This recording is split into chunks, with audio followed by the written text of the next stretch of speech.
Olá, bom dia, boa tarde, boa noite, quem vai assistir esse vídeo logo mais tarde. Me apresento, sou o José Luiz, tá? E estamos tentando fazer uma série de vídeos que faça a gente refletir um pouco acerca de nossa existência aqui nesta Terra, no cosmos, no universo, no mundo, né? E o que a ideia de pensar qual é o nosso papel, né? O que fazemos, para onde iremos, né, como estamos vivendo hoje. Né, mas o assunto que eu venho abordar com vocês aqui para refletir um pouquinho é sobre um livro que eu estava lendo, que é bastante interessante, eu até recomendo, né, que muitos dizem teoria da conspiração, mas acredito eu que não, pois teoria da conspiração, quando não se encaixa, é teoria. Né, além, não é uma teoria das ideias de Platão, mas mesmo que se fosse, é uma teoria que se encaixa bastante à nossa realidade atual. E lendo esse livro, teve uma frase que me deixou bastante intrigado, que faz todo sentido, né, relacionado até outro livro que eu estava lendo, que eu ainda estou lendo ainda, por ser um livro bastante denso, tá? Que é uma frase de Vladimir Lenin. Lenin foi um ditador da Rússia, né, que virou por muito tempo, que aí fez a revolução bolchevista, tá, que botou aí o poder na mão dos proletariado, dos outros camponeses, né? Aparentemente fez um trabalho bom, porém, né, muita gente não comenta que durante o seu governo na Rússia, né, morreu, né, ao longo da história do comunismo, né, aí cerca de 20 milhões de pessoas, né, ou mais, entendeu? Então não é uma pessoa que possa ser vista com bons olhos, né? Mas tem muita gente que admira Lenin, tanto que, se eu não me engano, nem na Rússia, uma cidade pequena lá, fizeram uma estátua em homenagem a ele, né, invocando o comunismo e tal. Mas enfim, eu quero ler uma frase, né, que me chamou bastante atenção, que também deve estar dentro desse contexto, né, que cai certinho a realidade que estamos vivendo, tá? Né, para entender melhor, você teria que também pesquisar aí os 10 mandamentos de Lenin, tem aí na internet, né, e tem muita coisa, tá? Entendeu? Que é bastante assustador, não só assustador, mas bastante preocupante com a realidade nossa atual, tá? Para quem gosta de uma boa leitura, indica esse livro. Que quer entender isso aí, que possa abrir a mente, que sair do mundo da caverna.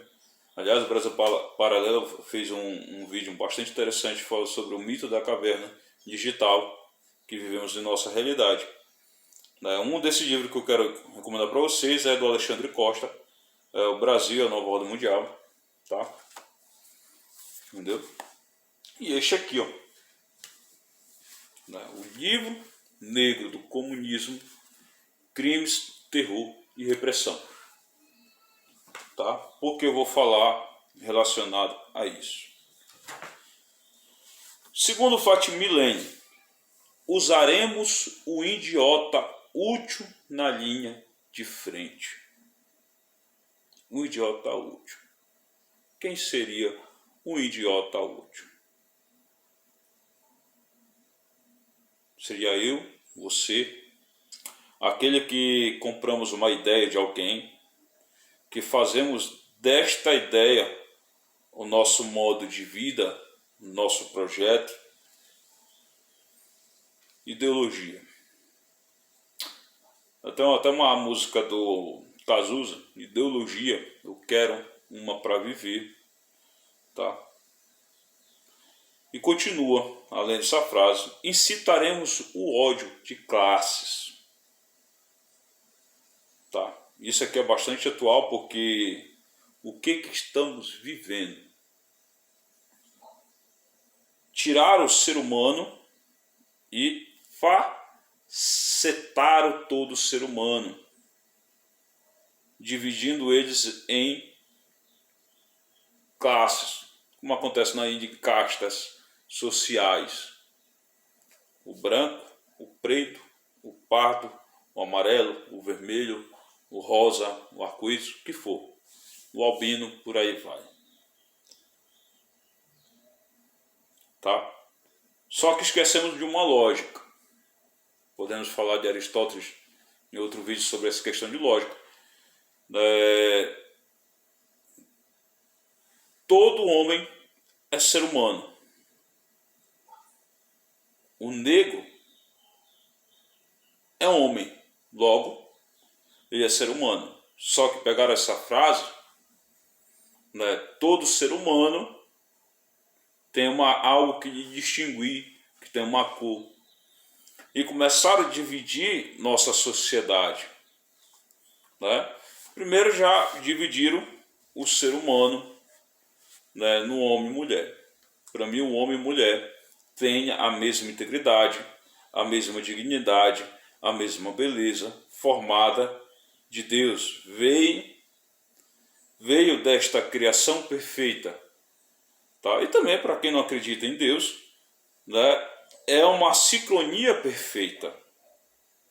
O homem e a mulher têm a mesma dignidade, mas começaram a dividir a sociedade primeiro em homem e mulher.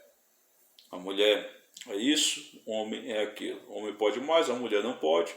Hoje está se invertendo, hoje a mulher pode mais, o homem não pode, e por aí vai.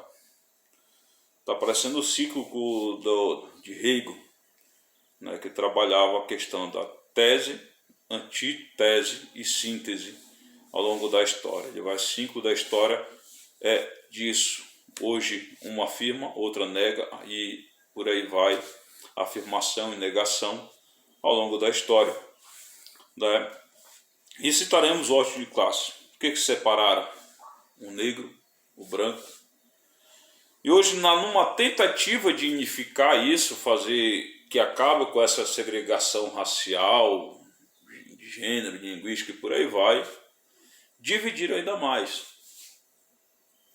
E fizeram com que as pessoas se unissem, se odiassem mais ainda.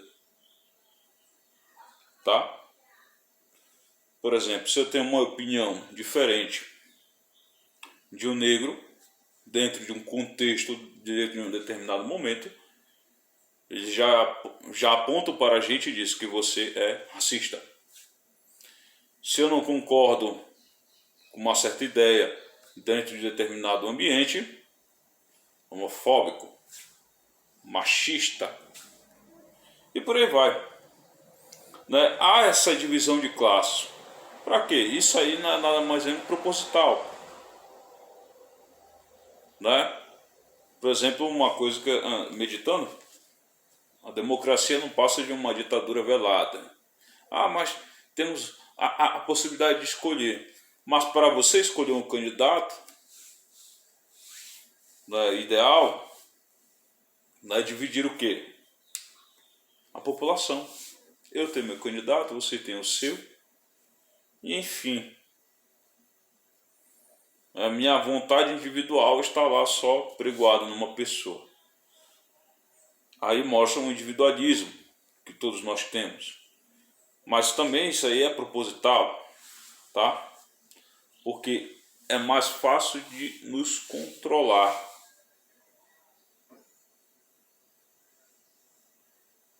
De nos sobrepor, de nos dar medo, de impor um medo. Destruiremos sua base moral, a família e a espiritualidade. Karl Marx dizia que a religião é ópio do povo. E para destruir a família, o que vamos fazer? Começar pelos jovens, corromper os jovens. Um dos primeiros mandamentos de Lenin é corromper os jovens, a juventude de hoje em dia. é fazê-la crer que a família dela não ama ela, não gosta dela. E por isso que ela vive presa nessa base, ela precisa se libertar. Sair dessa moralidade familiar para outro tipo de moralidade. É o que vemos hoje em dia. Dentro das redes sociais, eu respeito todo mundo, menos meu pai e minha mãe. Tá? Conheço muitos jovens assim, que diante de outras pessoas são maravilhosos, respeitam, são pessoas boas, mas quando estão em casa, não respeitam o pai nem a mãe. Eles não veem a família como autoridade para o seu crescimento, não só espiritual, mas também pessoal. Afastam-se dela. É proposital. Aí estamos vivendo aí no cinema, não só no cinema, nas novelas e por aí na grande mídia, esses filmes que distorcem esse conceito de família, homem e mulher,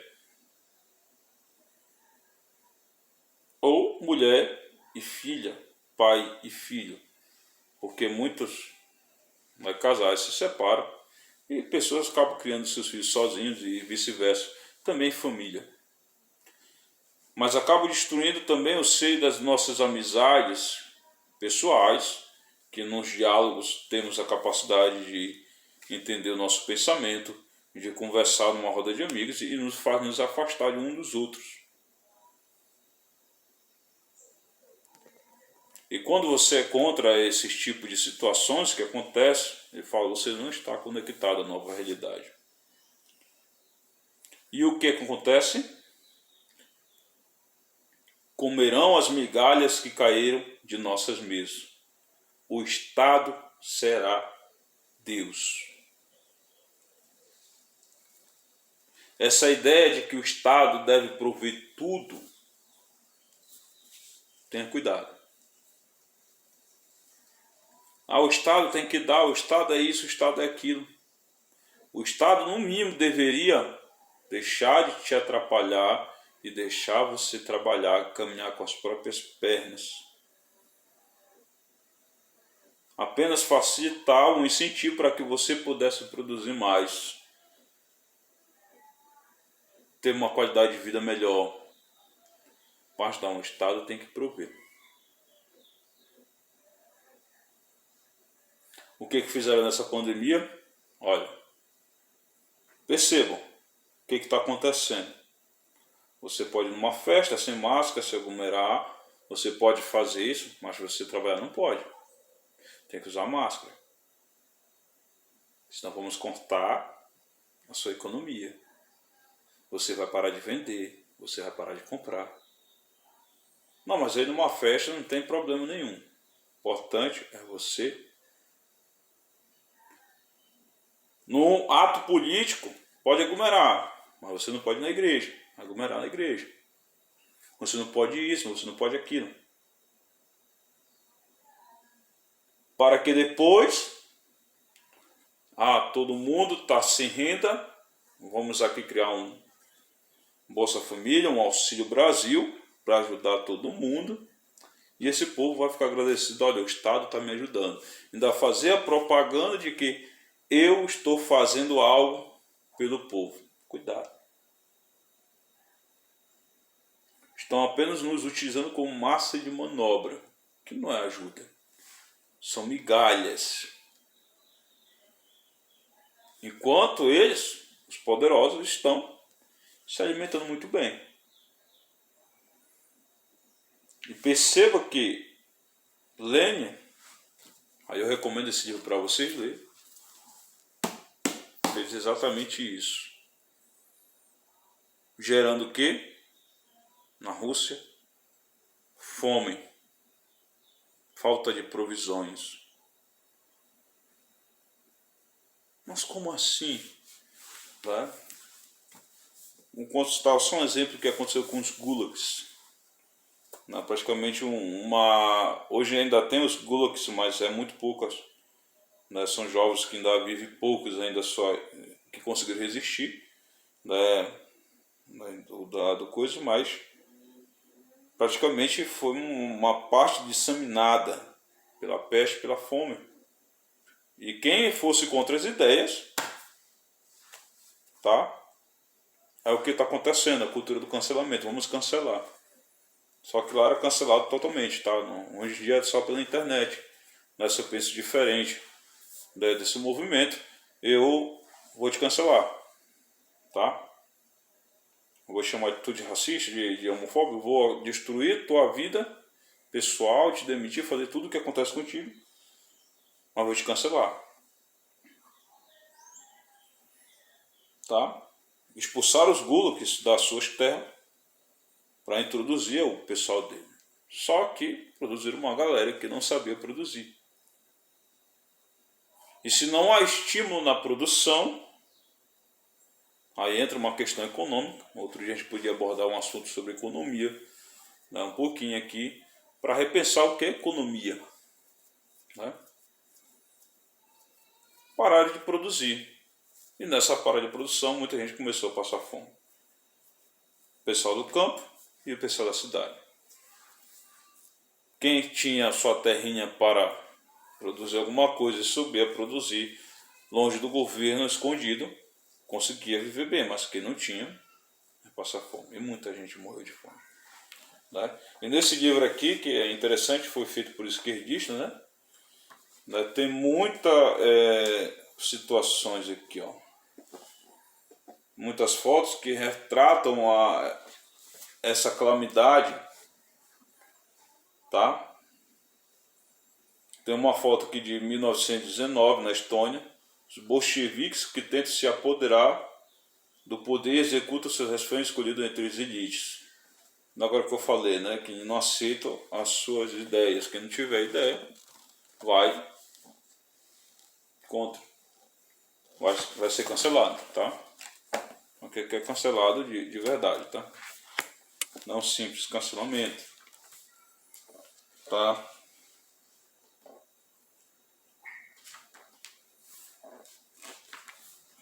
Tem fotos aqui de milhares de pessoas aqui que passaram fome. Ó. Olha aqui, ó, consequências da guerra civil e da política bolchevique em relação ao campo, uma terrível fome devasta as regiões do rio Volga em 1921 e 1922. Ela acarreta a morte de 5 milhões de pessoas e crianças são as primeiras vítimas. E aqui está, né, fotos da época. Né? Então lê esse livro, é bastante bom, bastante interessante. Tem não só esse livro, tem o Holodomor, que é um filme. Quem puder, aqui fala de Holodomor, que é como foi feito o sistema perverso lá comunista. Isso aqui, sem contar de Mao Tse-tung na China, né? Pol Pot, né? Se não me engano no Vietnã, e por aí vai, né? Entendeu? Tem outras coisas a mais que a gente poderia estar citando sobre esse livro, mas levará bastante tempo. Mas é só isso que eu queria conversar com vocês, né, a respeito desta frase, que está bastante atualizada e que, de fato, nós estamos nos colocando uns com os outros, fazendo com que a gente não se entenda. E quando algum procura o diálogo sincero, procurar entender, ele começa a dizer, não, você estereotipar a pessoa, você é fascista, você é homofóbico, você é racista, você... E pensar diferente somente hoje acerca de determinados assuntos. É por isso que eu sempre digo que os extremos são perigosos.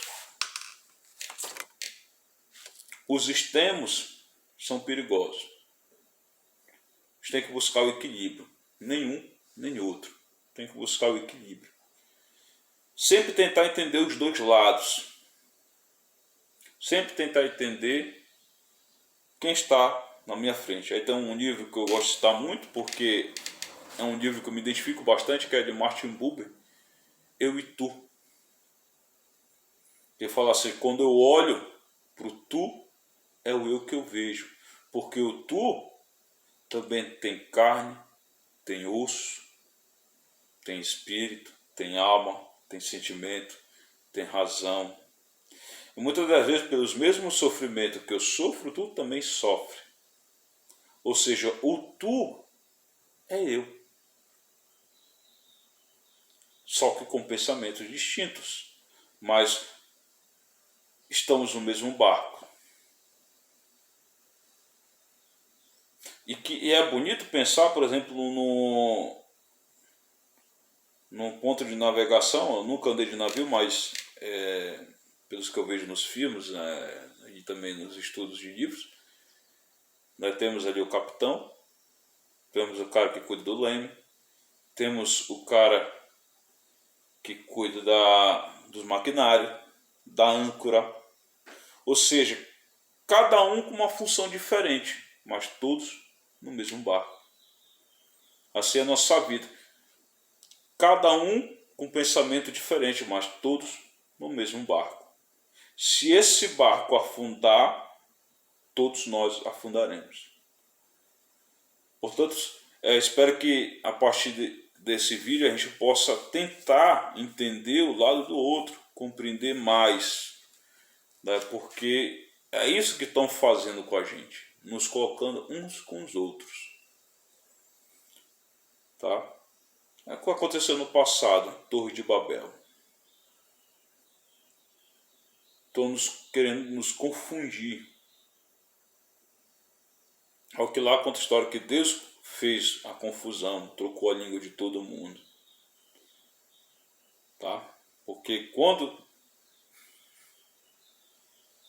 não há pensamento diferente, se há um pensamento único, é mais fácil de ser dobrado. Mas quando um pensa diferente, dentro de um grupo, ele faz com que a visão da gente não seja unilateral, mas começa a olhar para o outro lado. Tá? Mas o que eu estou percebendo nesta realidade de hoje é que muita gente está querendo dizer para você, olha somente para aqui, ó. Tá? Temos aí certas instituições, diz que é mundial, que vai dizer, olha, estamos certos. Os demais ao seu redor estão errados. Vocês têm que olhar para a gente.